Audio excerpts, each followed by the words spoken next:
Yapo sehemu ya 10 inazidi kuweza kusonga mbele, wanaita Bad Guys. Twende sambamba zaidi.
Binti akapiga simu kituo cha polisi.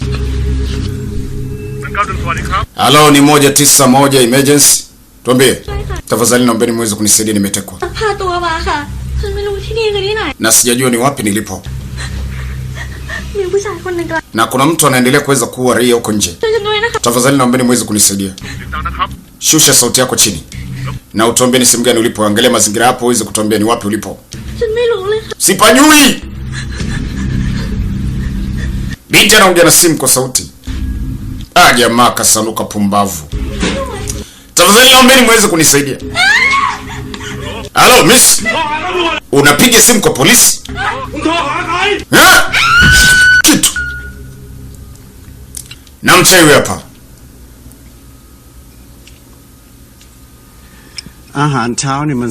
Anasema kifungua kinywa ni kitu chenye umuhimu sana. Hasa ukiwa na hangover. Na ukaweka na yai bichi inakusaidia zaidi. Kula. Itakupa nguvu na nishati ya kuweza kukamata wahalifu. Okay mheshimiwa.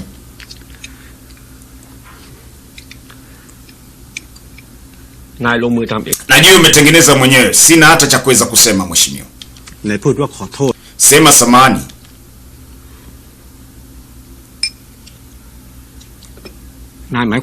Una maana gani mheshimiwa? Imechukua masaa 4 kuweza kufika eneo la tukio. Sasa hivi unaniuliza nina maana gani? Samahani mheshimiwa. Usiniombe mimi msamaha, omba msamaha jamii, inaweza kulipa mshahara. Mmekwenda rangi mmeshindwa kuweza kumsaidia mwanamke. Lakini huyo mwanamke wakati anatupigia simu, hatukujua ni sehemu gani alipo. Tulianza kufuatilia signal yako kupitia simu. Ananiambia acha pumbavu, hakuna samani. Nenda kapaki vitu vyako na kuhamisha. Nakupa transfer. Toka! Maizi! Kwenda! Hamjui majukumu ya kazi. Na mchaya kamata simu. Mambo yamekuwa mazito, askari polisi wanashindwa kufanya kazi kwa wakati. Alimpigia simu Pitaki akimwambia au mbo vichaa waachilie. Yes! Pitaki akaja sero. Mbo vichaa inabidi kuweza kuachiliwa, Madi Dogi. Wa kwanza ni Res. Vipi mkono wako unaendeleaje? Res kapinda. Anaga mbili. Mbe unakanyagu, unasuzwa. Inaonekana uko kwenye mudi nzuri. Na nafikiri unahitaji kuweza kulipa kisasi. Anasema kulipa kisasi ni kupoteza muda. Mimi naua vile ninavyotaka.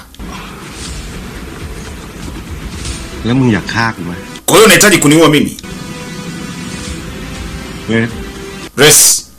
Hivi ni kwa muda gani utaendelea kuweza kuchukua muda, yani njia ambayo ni tofauti? Kama ukiendelea kuweza kupita njia tofauti, utapotea moja kwa moja. Res alimuuliza kwa nini uko hapa? Nimekuja kuweza kutimiza ahadi yangu. Alimfuata yake. Ahadi ya mama yako. Nani atakayeweza kuamini na ahadi yako hiyo? Umenirudisha kwenye ngome baada ya kuweza kunitumia. Mimi ni binadamu na sio mbwa.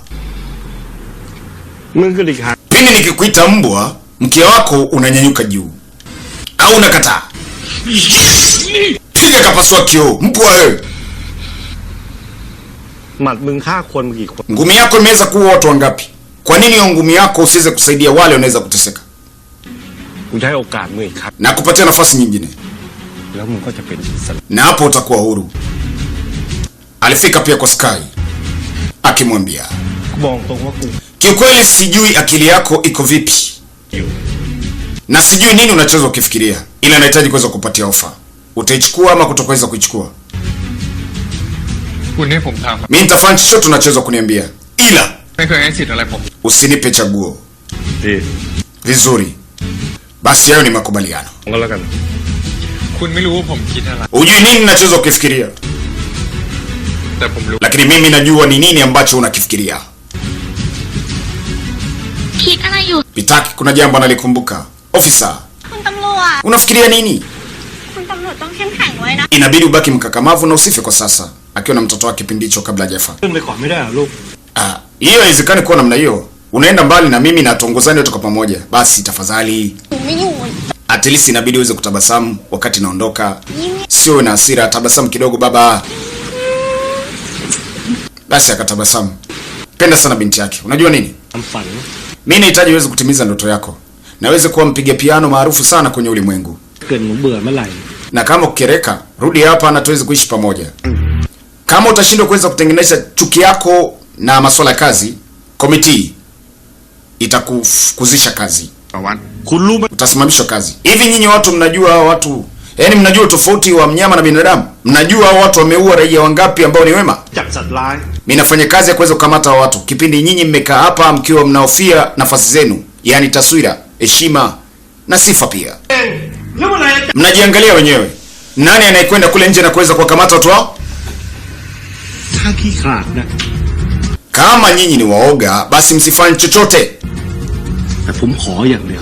Ila nataka niweze kuambia kitu kimoja. Juu ya kazi yangu naomba mtu yote asijekeza kuniingilia. Nitawinda watu wao. Inspector, hivi unafikiri kwamba hatuwezi kufukuzisha kazi? Kazi tu. Katupa kila kitu pale. Fanyeni hivyo sasa hivi. Sasa hivi. Fanyeni hivyo sasa. Mmemaliza? Basi mimi nakwenda kumuinda mtu aliweza kumuua binti yangu. Yes.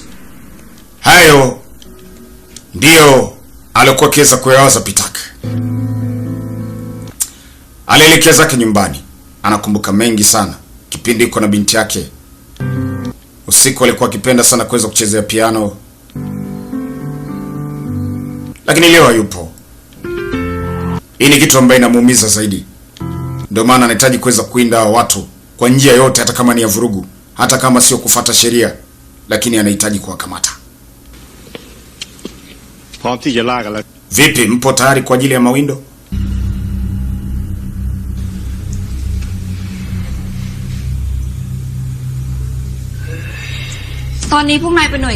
Kwa sasa hichi ni kitengo cha siri. Kazi yetu ni kuweza kufunga kesi ambazo timu nyingine imeshindwa kuweza kufunga. Tutafanya kazi kama timu na vitambulisho vitakuwa ni vya siri.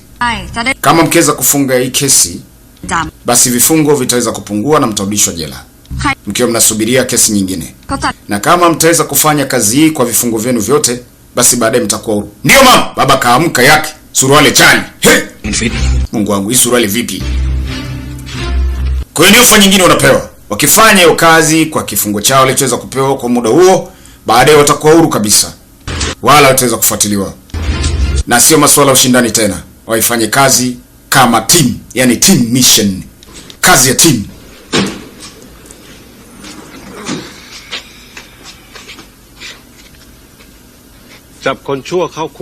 Mtakapoweza kuweka walifu wengi jela, basi na nyinyi mtaweza kutoka jela mkiwa huru na kiburi zaidi. Nifuateni mimi niwapeleke eneo la tukio.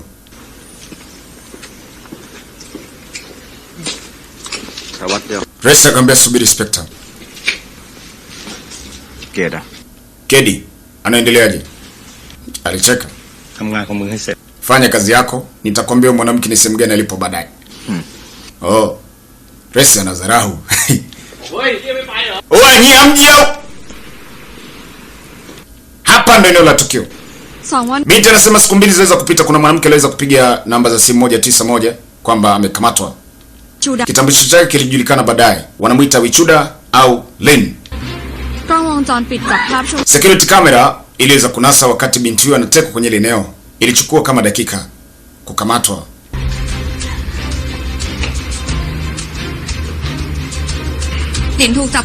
Lin alikamatiwa hapa. Inaonekana Musika alikuwa akiweza kumfuatilia mwanamke. Ana spidi na uwezo mkubwa. Ina maana kwamba wanaamini Lin si mtu wa kwanza kukamatwa na mtu huyu. Wanamuita Wichuda au Lin. Sasa Res kuingia eneo la tukio, akaanza kufanya ukaguzi wake kwa njia anaweza kujua yeye. Na hapa aliweza kuona wallet iliweza kuanguka. Nadhani ya Musika wakati anamteka yule binti. Aliangusha.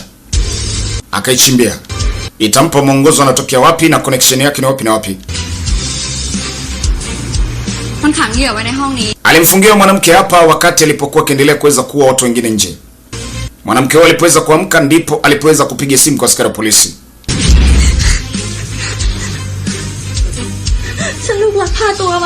Kwamba nimetekwa. Punguza sauti yako. Tuambie ni wapi ulipo. Angalia maeneo hapo tuweze kujua ni wapi ulipo. Sawa kuhusiana na swala huenda mwanamke ameshakufa. Twende sehemu nyingine. Ndivyo yake anavyosema. Tupe mwongozo mwingine. Huenda mwanamke ashakufa.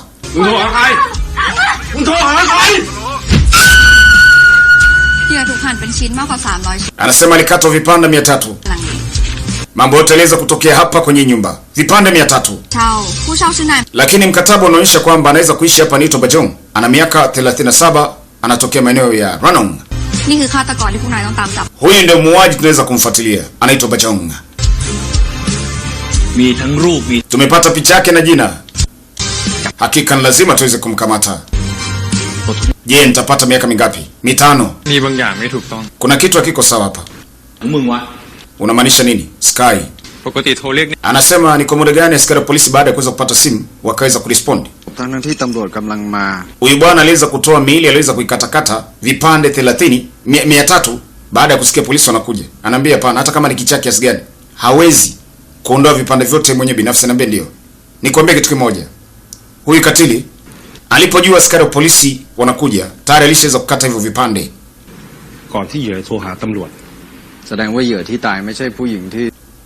Na kabla ya kuweza kukata vipande huwa anamwaga asidi kwenye miili. Kwa hiyo si kawaida.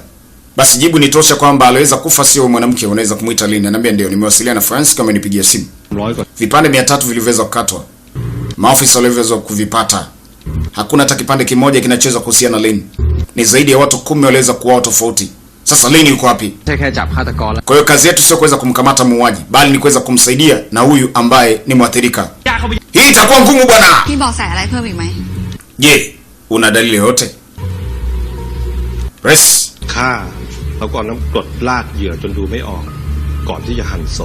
Yeye akawa anaangalia karatasi fulani.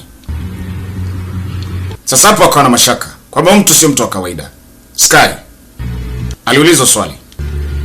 Unafikiri huyu ni mwendo wazimu namna gani? Anaiua na kukatakata viungo vya miili vya binadamu. Asa tunahitaji mtu mwenye ubongo wenye nguvu. Blood sugar yangu yenyewe imeshuka, inabidi niweze kutafuta kitu ambacho kitaweza kunisaidia kama kinywaji. Yake anafungua friji, hakuna kitu hapa. Hii friji ya namna gani? Au ni friji ambayo ni feki? Sasa hii kweli ni nyumba au kuna kitu kinachoweza kuendelea hapa? Res alipoweza kuangalia kwa makini vitu muhimu ambavyo vinatakiwa kuweza kukaa kwenye friji na visiharibike viko kwenye makabati. Na friji iko tupu. Hapa alipata mashaka. Kuna siri kubwa kwenye friji. So alimpa signal yake, maana ana nguvu. Asogeze friji. Si kawaida.